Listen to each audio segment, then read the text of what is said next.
Right, absolutely. It helps you kind of see, well, where are you stuck, and how can we help you move through that? And oftentimes people need kind of an outside source to say, well, what could we do differently? How could we help? Maybe you need this kind of support. So let's talk a little bit more about the supported living aspects. You help people go grocery shopping. You teach them to cook. What other kind of services do you provide? Sure. Well, I think that talking about the environment is important. That everybody lives in their own apartment. We don't necessarily believe that just because somebody has a disability that they should live with somebody else with a similar disability that they may not like, that they may not want to live with. Exactly. People should live in homes that they want to live in. Right. So people live in their own apartments. One of the biggest issues about living in your own apartment is isolation, is feeling lonely. So we address that by having our dinner program, but we also have a function room where people just come and just hang out and just make friends, and the organic support that everybody gets within the program is tremendous, and that's really what it's about. And we also have a lot of social activities. As I mentioned, on Friday we have a pizza and a movie. On Saturdays we do different social events. Last Saturday I took a group of guys and we went on the Boston Harbor cruise. Oh, cool. Last month we went to Washington, D.C. for a week and had a fantastic time. Neat. We go skiing, we go whitewater rafting. Wow, so. sign me up. Sounds like some wonderful activities. It is. And it's just a lot of fun, and just being able to be around friends, and truly each of the side-by-side clients I consider a friend, and I learn more from the clients, I think, than they learn from me. And that this is a journey of life, and we're really able to just share in that journey. Right, so you're absolutely able to help facilitate. So if someone's over cooking, they kind of learn from one another. Well, what are you making, and what are you doing? Yes. And I never thought of making that. To make it that way.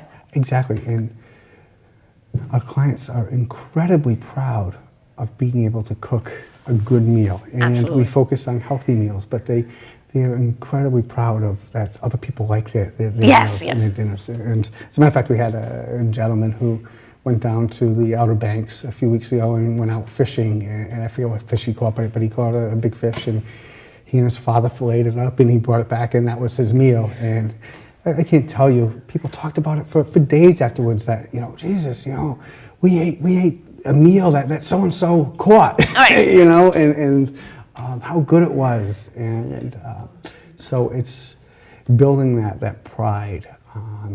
And so often the folks that we work with, their self-esteem is just so low, and that they've been disappointed and have so many failures in their lives, or perceived failures. One of our goals is to help people to have success and to build on that success day after day. And cooking a meal, although we may think it's simple, it is something that makes the folks that we work with incredibly proud. Absolutely, it's a skill that everyone wants to know. It's a skill that everyone values. I mean, I love to come home and dinner is cooked, Yes. And I enjoy cooking dinner, and I take pride in making a nice, healthy dinner for my family. Right, and cooking a meal is all about meeting deadlines. Yes. It's about handling multiple priorities at once, and then sitting down and being able to eat the meal and to share the meal and to have a conversation, to talk about how the day went, talk about what's going on in the world. Yes.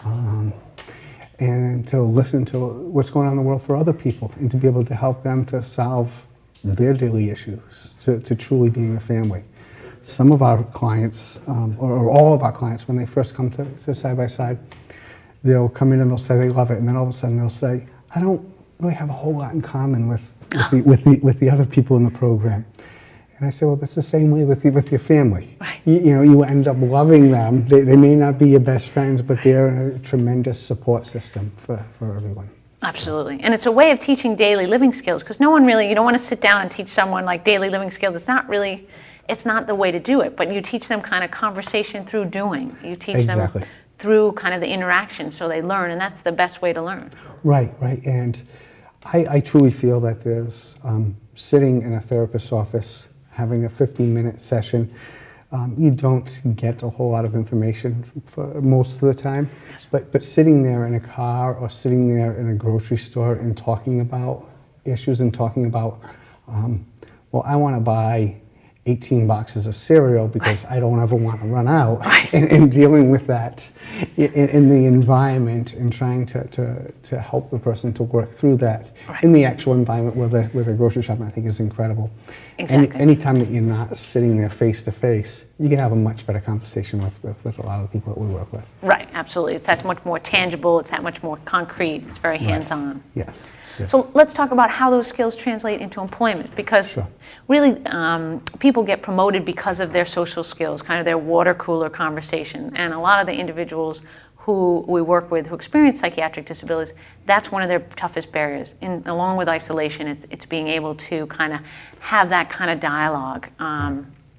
How do your skills prepare people to work? I think that because we're together and we're interacting together, and that there's going to be conflict. We support 14 people that live in the building that people live in. There's bound to be people who are not getting along. Even if it's like a peace convoy, there's going to be challenges. Right, and that's all part of the help and the support that we give around how do you resolve these conflicts in a positive, constructive way. How do you sit there in the community room and to be able to have a conversation with, just as you would at the water cooler at work. Exactly. So I think that it all feeds into each other. Exactly, and all those skills about, well, how do I budget? When do I go to the grocery store?